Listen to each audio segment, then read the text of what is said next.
Egaa kam jirtu kabajamtootaa fi jaallatamtoota maatii chaayinaalee Ooroo Istuudantii egaa arraas irra deebi'uudhaan barnoota keenya ji'oogiraafii kutaa 10ffaadha. Yuunitii 6ffaa paartii 2ffaa qabannee dhufnee jirra. Hanga xumura sagantaatti nu faana bu'aan affeerra keenya gamanummaan gaa viidiyoo laayik sheer gochuu hin dagatinaa isiniin jecha warreen maatii chaayinaalee keenyaatti faaraa taatan chaayinaalee keenyaatti dabalamuudhaan barnoota keessan guutummaan guutuu asirraa argachuu dandeessanii jecha warreen gartee maatii chaayinaalee keenyaatti hin dabalamin barumsi kallattiidhaan isin bira hin ga'u waan taateef gartee tureeti isin bira gaa kanaaf gartee subscribe goggootan maakiroo sakandii keessatti yeroo gadhiifame isin bira gaa waan taateef subscribe gochuudhaan maatii chaayinaalee keenyaatti dabalamaa viidiyoo laayik gochuudhaan jalqabaan isiniin jaachuudha. Kanaaf paartii lammaffaan keenya adaptations to the environment kaja'u jechuudha wanni nuti ilaallu.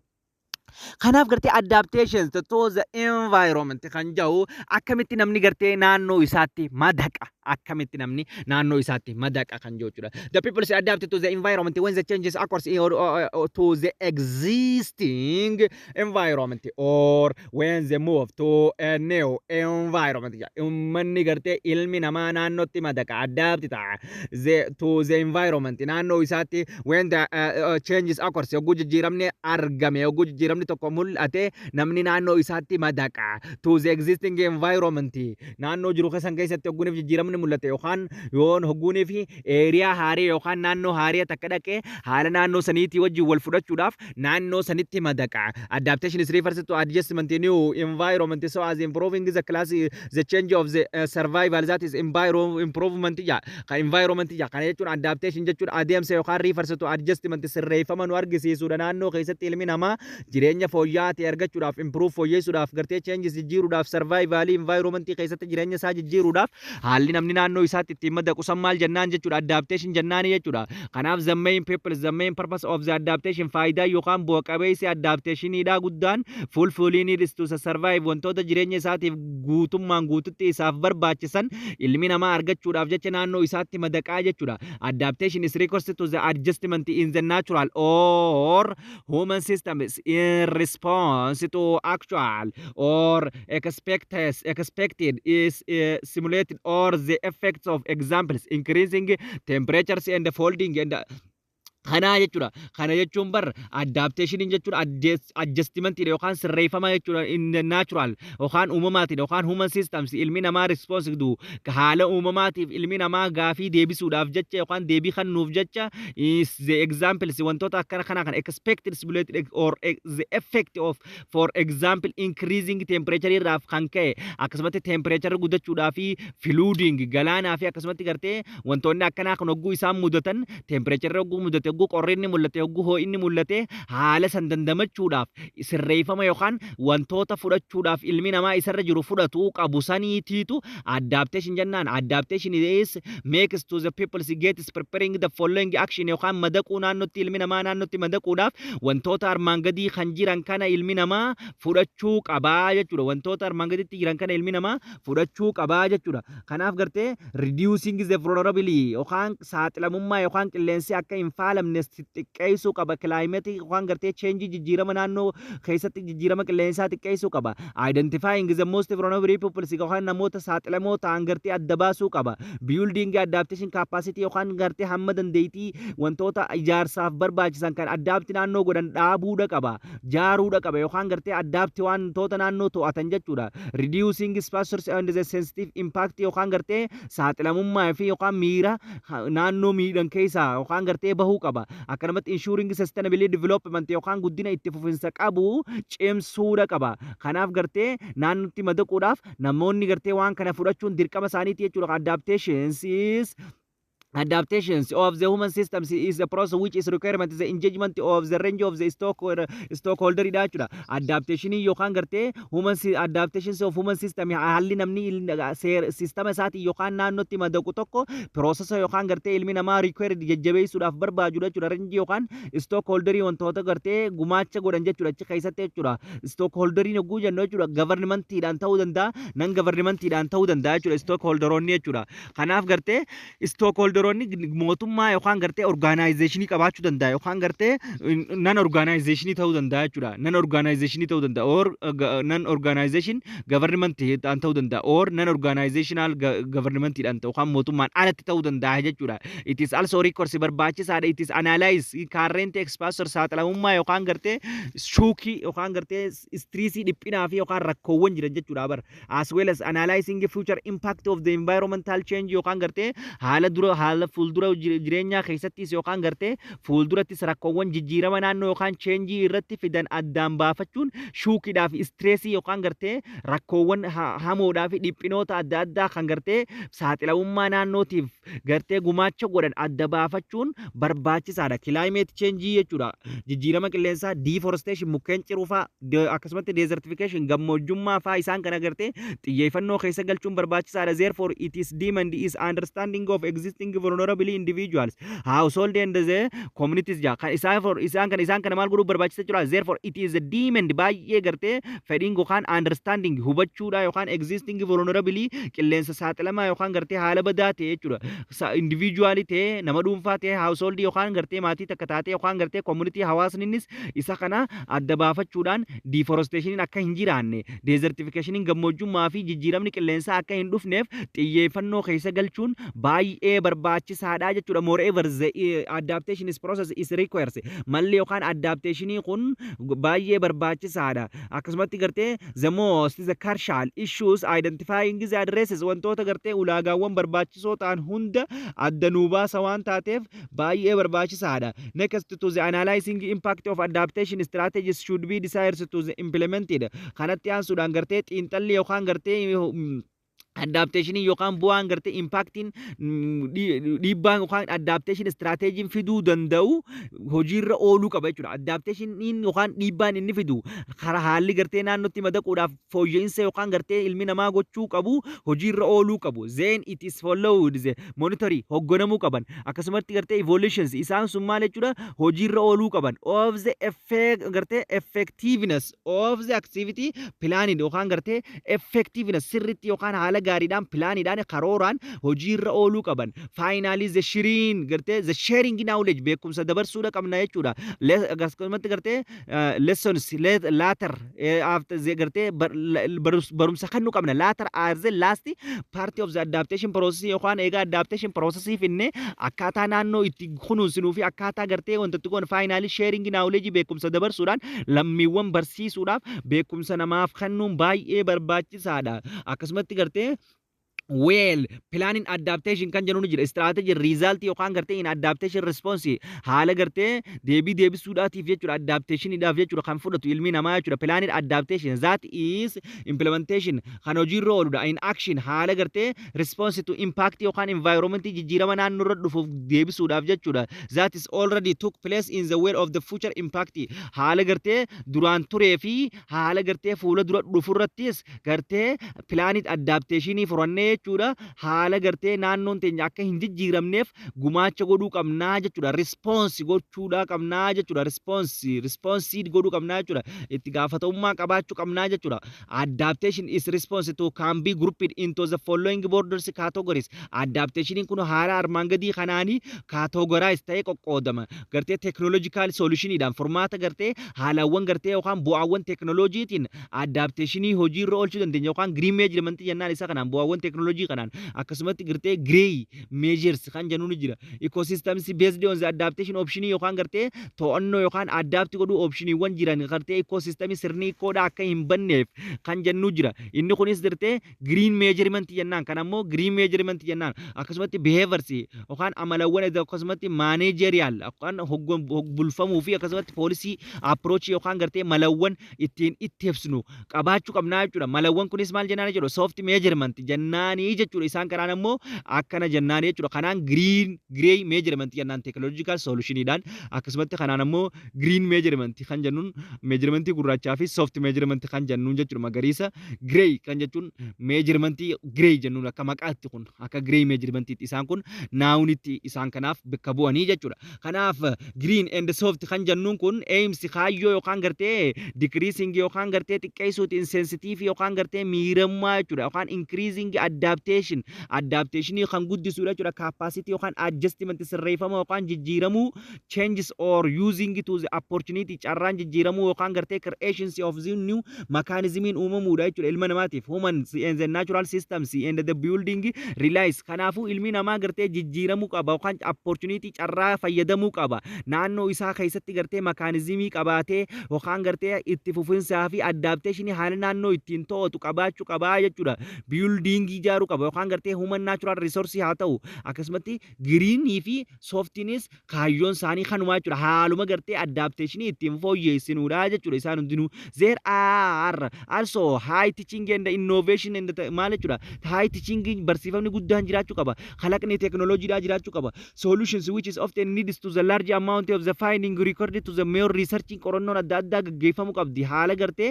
large wantoota guddaa ta'an yookaan needed yookaan fedhiiwwan barbaachisoo guddaa ta'an kan gartee founding and require ta'an barbaachisummaa guddaa kan qaban irratti researching qorannoon gaggeeffamuudha qabdi kanaaf gartee experiencing and the training yaalii godhuu qabna qorannoo gaggeessuu qabna operated training to operated yaalii adda addaa godhuu qabna meanwhile the green measurement jechuun ammoo green measurement is a result yookaan bu'aa based of the solution furmaata yookaan gartee and the ecosystem survive ecosystemiin akka jiraatuuf to the environment keessatti rakkoowwan gartee ecosystemiidha akka gartee furamaniif jechuudha kan gargaaruudha jechuudha isaan kun hundinuu for instance the reforestation biqiltuu faa dhaabuudhaan to stop desertification gartee ciraminsa bosonaa faa dhaabuudhaan recharged ground water gartee bishaan lafa jalatti akka gartee bishaan lafa jala akka guddataniif supply dhiyeessiin isaanii akka guddataniif in times of the drought yeroon fi hongeen buute bishaan lafa jala bu'aa guddaa akka qabaataniif green measurement haa ta'u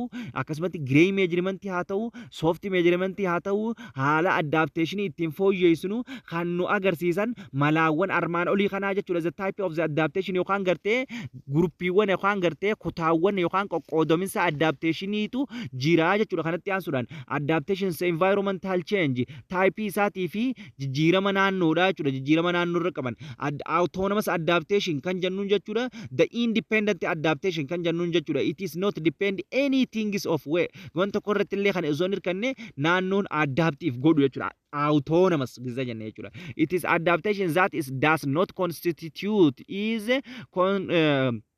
conscious and conscious and response godhuudha balla response to the environmental change yookaan jijjiirama naannoodha jechuudha but is it the triggered ta'ullee garuu ammoo inni kun ecological change yookaan natural irratti system irratti yookaan by market irratti jijjiirama ni fida jechuudha living in the human system irratti jechuudha inni kun it is not gartee kan gartee naannoodhaaf gartee naannoodhaatti akka pilaaniidhaan hundaa'ee yookaan gartee deebii kan nu miti inni kun autonomous if danda'aadha waan ta'eef jechuudha garuu if danda'aadha bikka ifiif bakka if buusa yookaan gartee biqiltuun tokko hogguu murame ifiif kan naannoo fooyyessu san jechuudha dandeettii isaatiin jechuudha trigger yookaan ecological change yookaan natural system irratti ni fida market or changes in the ways of the living human system karaawwan gartee ilmi namaa wayii yookaan gartee laayifii ilma namaa irratti jijjiirama ni fida jechuudha jijjiirama ni fida jechuudha autonomous garguu ni jenne the independent kan jennu sani it is also the refers to the kunula spontaneous kan jennu jechuudha if danda'a jechuudha kan irkanne jechuudha kan ifiin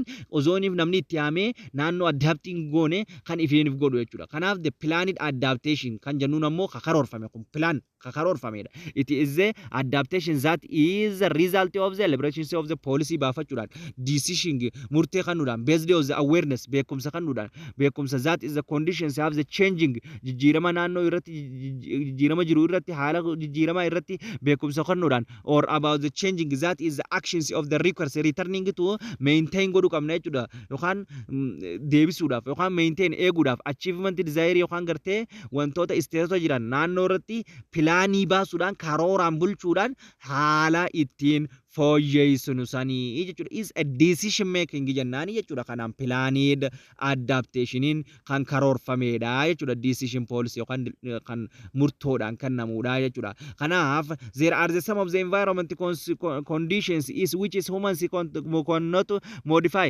haalli tokko kan ilmi namaa gartee naannoo keessatti fooyyessuu hin dandeenye modify godhuu hin dandeenye ni jira hence they adapt that such conditions haalawwan akkasii sun for survival animals gartee kan gartee adapt godhuu barbaadan kan ilmi namaa to'achuu hin dandeenye ni jiru. Some examples fakkeenyaaf mee environment keessatti conditions haalawwan gartee which human being is make to adaptation included af fudhachuu qaban ammoo isa kana kan ilmi namaa godhuu qabu jechuudha. Taking benefit of the natural slope yookaan gartee taking godhu bu'aa argachuu qaba jechuudha. Taking fudhachuu qaba benefit yookaan gartee qabeenya uumamaa irraa argatu slope of the land irrigation lafa gartee jallisii irraa argachuu fooyyeessuudha qaba. Building house mana ijaarrachuudha qaba gartee higher ground of the avoiding flood lafa ol ka'aa ta'e irratti mana ijaarrachuudha qaba. Maal irraa kan ka'e jechuudha lafoota gadi bu'aa keessatti void gartee galaanota gurguddaati yerooniif roobni roobee itti dhufa waan taateef isa kanaan gartee namni fooyyeessuudha danda'a. Akkasumatti gartee bikka standardii eeggate bikka gartee naachuraal irraa rakkoo uumamaa irraa bilisa ta'etti mana ijaarrachuu jechuudha. Kanaafuu aweering gartee this is a close of uffachuu qaba. Wearing clothes huccuu uffachuu qaba. And the survive to the hot climate keessatti jiraachuudhaaf tiin clothes uffachuu qaba jechuudha. Huccuu xiqqoo yookaan huccuu dhiphoo taate tan qalloo taate uffachuu qaba. Akkasumatti wearing uffachuudha qaba jechuudha. Warm clothes huccuu gartee qilleensaa warm yeroo ho'aa jechuudha.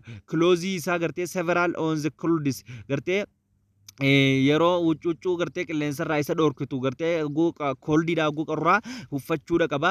Haalli kun haalli namni gartee naannoo keessatti gartee adapt godhuudhaaf exampleota yookaan gartee condition human beings make to adapt godhuudhaaf naannootti madaquudhaaf fudhachuu qaban isa kanaa jechuudha. The indigenous kan jennu jira gata. The indigenous gartee knowledge beekumsa dhalootaa jechuudha. Beekumsa dhalootaatiif yookaan gartee conservation of the natural resource yookaan gartee eegumsa qabeenya uumamaa Afrikaa keessatti kan jiru kana laalla. Africa is endowed with the riches of the highly diverse biological natural resource. Afrikaan biyya qabeenya guddaa qabduu fi highly diverse yookaan gartee qabeenya uumamaa natural resource adda addaa qabduudha. In addition to kanatti duudhaan to well known as of the biological resource yookaan gartee qabeenya uumamaa baay'ee qabdi. Foodii, building ijaarsa adda addaatii fi housii adda addaa kan irraa argatu jechuudha. Manaa fi nyaataa fi gartee ijaarsa adda addaa jechuudha.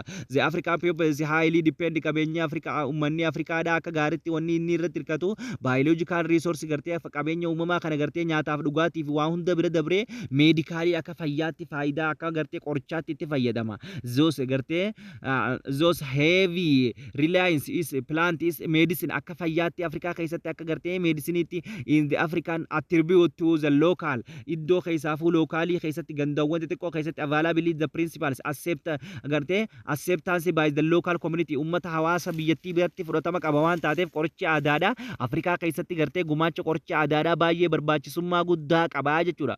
Kanaaf the numbers of the health gartee numbers of the health yookaan gartee xiqqaachuu yookaan lakkoofsata numbers of health jechuudha. Iddoo yookaan buufata fayyaa yookaan gartee seenterii fayyaa xiqqaachuu irraa kan ka'e Afrikaa keessatti medical provisionality gartee especially by keessaafuu rural area iddoo baadiyyaatti mukkeen bosonaatii fi qabeenya bosonaa akka qorichaatti itti fayyadamanii jechuudha. There is the sense of the ancient time plant and the medicines is an important part of the health care systems in Africa. Therefore, since in ancient time yeroo jalqaba durii irraa kaasuudhaan pilaantii yookaan biqiltoonni gartee meedisiniidhaaf akka Afrikaa keessatti akka fayyaatti meedisiniitti barbaachisan jechuudha. Important part of the health ta'uudhaan paartii fayyaa yookaan gumaacha fayyaa irratti namaa kan nu ta'uudhaan Afrikaa keessatti baay'ee barbaachisummaa qabanii jechuudha. Qabeenyi uumamaa the African peoples have the numerous of amount of the knowledge about the biodiversity it is used gartee baay'ee takka itti fayyadamanii jechuudha. Biodiversities adda addaa tan qaban san gartee haala gaarii ta'een akka amount isaanii knowledge guddaadha qabanii jechuudha. Waa'ee gartee biodiversity irratti jechuudha. Uummanni Afrikaadhaa jechuudha. Such indigenous knowledge bakkumsi gartee dhaloota has been accumulated kan walitti qabudha. Among the indigenous peoples gartee ummata lammiilee gartee dhalattoota jechuudha of the continent ardii kana keessatti kan jiran and has been orally transforming to cross many generations gartee haalli beekumsa yookaan gartee qabeenya uumamaa irratti qaban kun such as indigenous knowledge has been accumulated many of indigenous people biratti kan walitti qabamee fi akka transfer ta'ee dhalootaan dhalootatti dabru kan taasifamedha jechuudha. Haalli gartee isaanii kun indigenous knowledge kan jennuun has been the basic conservation eegumsa yookaan gartee nuti qabeenya uumamaatiif goonuu jechuudha. beekumsa yookaan qabeenya uumamaatiif qaban jechuudha. Indigenous knowledge yookaan beekumsi dhalottootaa kan jennu kun beekumsa dhalattoota Afrikaa kan jennu kun conservation yookaan gartee qabeenya uumamaatiif eegumsa godhee jira. Therefore indigenous knowledge is value of the managing hogganuu fi bulchuu fi eeguu yookaan gartee maal godhan jechuudha environment degradation fi akkasumatti gartee sustainably use of the natural resource haala itti fufaa ta'een qabeenyatti fayyadamuudhaaf gumaacha guddaa godhee jira jechuudha. Haalli gartee beekumsi Afrikaan indigenous keessa qaban kun jechuudha. Case study kana keessatti wanti nuti ilaallu paartii gartee practice yookaan haalota gartee indigenous knowledge beekumsi Afrikaadha. Beekumsi gartee indigenousidha. Ittiin gartee bahachaa turan as keessatti especially baay'ee isaanii waliin ilaallaa jechuudha. Kanaaf gartee nuti haalli gartee Afrikaan indigenous knowledge baay'ee akka barbaachisaa ta'e hubachuu qabdanii jechuudha. Egaa kitaabni nana of harkaa qabuu fi wanti kitaaba keessarra jiru wal faallessee kanaaf gartee suuraa kaafadhe kitaaba isin bira jirurra gartee asirraa isin garsiisaa jechuudha. Kanaaf keestadiin kun kitaaba an qabu kan gartee appiidhaatii wajjin xiqqoo wal faallessee jechuudha. Protectioniin inni godhee maali jechuudha. Isaan gartee indigenous knowledge keessattuu gartee teessoo community ummata gartee teessoo community kan jennuun kan Afrikaa yookaan Keeniyaa keessatti argaman kan gartee by the dominance of the Dan in the aya ummanni jennuun akkasumatti and the fucha kan jennuun fucha wasawa kan jennuun jechuudha. Waswa kan jennuun bara 2016tti wantoota kana akka isaan indigenous qaban haala arkameen barreeffamee ture jechuudha. Ammoo haalli isaanii isaan gartee indigenous gartee ittiin bahaa turan kun among the so community of the members of the activity such as farming, hala qonnaa, hala grazing, hala gartee horii dheechisuu fi animalii yookaan settlement qubsuma uummataa irratti weerze prohibiting the protection area gartee sila irraa dhoorkuu qaban san irraa area protected irratti namni ka qubachuu hin dandeenye, namni ka horii dheechisuu hin dandeenye fi animalonni tokkollee akka itti dhaquu hin dandeenyetti gartee eegumsa godhaa turan. The so community is the members of the variations of the belief that the practices are related of the both walitti fidan jechuudha. Inama khamiif kham lachuu khajiru fi khadu jechuudha. Hariiroo walitti fidan. That is had the some link walitti hidhan jechuudha. The conservations eeguudhaaf maal naannoo uumamaa eeguudhaaf nama du'aa fi nama jiru walitti hidhan. Akkamitti for instance since is ancient time yeroo jalqaba durii irraa kaasuudhaan uummanni kun the community members is have believe that is needed, that is died and the long barrens and brood and relatives had their spirits of the continuously hunt the living and the family of the members of the free them from the garavas graves jannani jechuudha. Kana jechuun bar yookaan ancient time yeruma jalqabaa durii irraa kaasuudhaan uummanni kun gartee namoonni du'ee gartee namoota du'ee biratti yooniif dheeyite miidhaatu dhufa bikka isaan gartee believe that is died namoonni du'ee yookaan long barii dhufa yookaan relatively had the spirit continuously hunt living the family members idhaa wajjin gartee free taa'eetitti argama. Kanaafuu gartee bikka sanitti namni akka gartee area san na area namoonni itti awwaalaman namni tokkolleen akka hin dheeyne that is refuse godhan jechuudha. Is died relatively that was commonly practices exhaustion yookaan digging out godhan yookaan the remains of the died iddoo namni itti du'e san jechuudha. Iddoo namni itti du'e iddoo awwaalchaa san from the graves that is where at least that years of old protection gartee preservation achi sanitti akka eegamuuf qabeenyi bosonaa namoonni fi akka iddoo san akka hin dheeynetti yaanni isaanii kun gartee naannoo san boodarra fayyadu. This is the ceremonies that is the locally knowledge yookaan gartee wanni kun ceremony yookaan haalli isaan itti amanan kun afaan uummata isaanii bira maal jennan ukutis jennaan jechuudha. Isaan maal jennan ikut jennaan jechuudha. And the worst is done in it is the absence of the children for bikka gartee haalli kun bikka inni itti gaggeeffamu haalli awwaalchaa kun bikka namoonni biyya alaa fooreenii fi daa'imman hin jirretti gaggeeffama. According to one is all the remains of the specially controls of the where such as the remains where is stored to the place that is are strictly protected naannoon sun akka gartee eegamu taasisan. And then is human's activity is any kind namni kamiyyuu carried out of the such area san hin dhaqu jechuudha. It was believed maaliif amanan jaanii amanan area sanitti spirit would attack nama godha yookaan gartee waan nama miidhuu jira yookaan waan nama dha'uu jira ichi san hin dhaqinaa bikka awwaalchaa san. Is anybody disturbance yookaan ni dhorkaman peace and the died namoota jeequm du'an san ni jeeqamanii chin dhaqinaa ja'anii jechuudha. This is R, this is remains. Iddoon sun very thick forest biqiltoota baay'ee qabateetiti horiin akka cindeene namoonni akka cindeene settlement wanni takka illee akka cinqobsiifamne godhee kanaaf sun habitaantii yookaan numbers of species different organismoonni adda addaa hundi akka ijjetti argaman taasisee boodarra such as site iddoo sanitti the place observed by is encouraging the natural growth of the vegetation biqiltoonni bosonaa sirritti guddatanii jechuudha. That is the turning that is turned out of B dense forest bosona rukkataatu citti argame.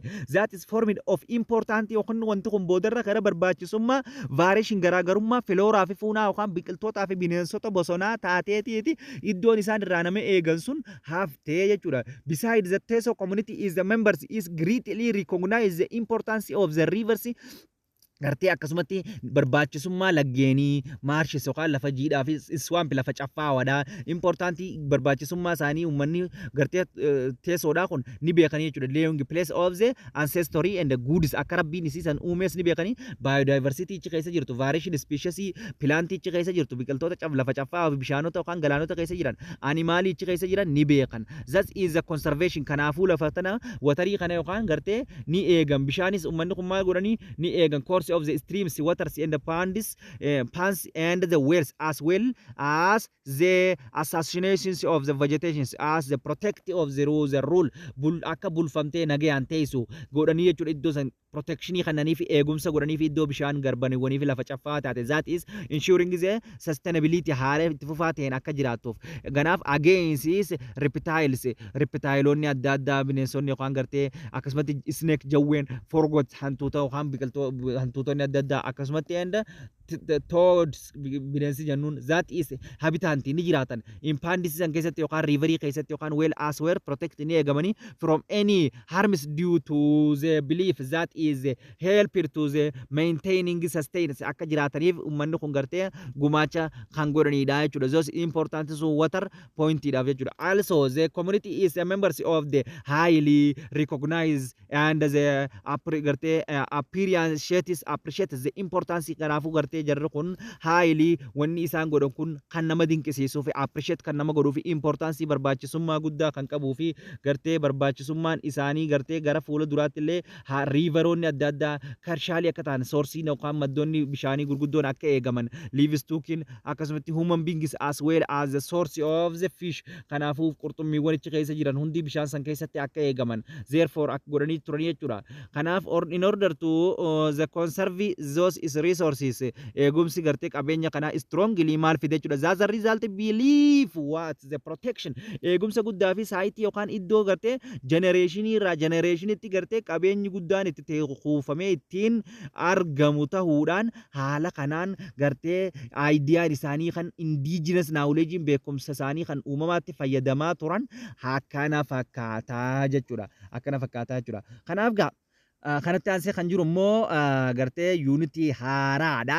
Hanga unity haaraa gartee unity torbaffaati walitti deebinuu gaaffiiwwan sasalphoo asirraa kana hojjedhaati gartee bira kutaa isiniin jecha. Kanaaf gartee yaadni keessan immoo koomentii jalatti yoo akka isiniif hojjedhu barbaaddanis yaadaas naaf barreessaadha.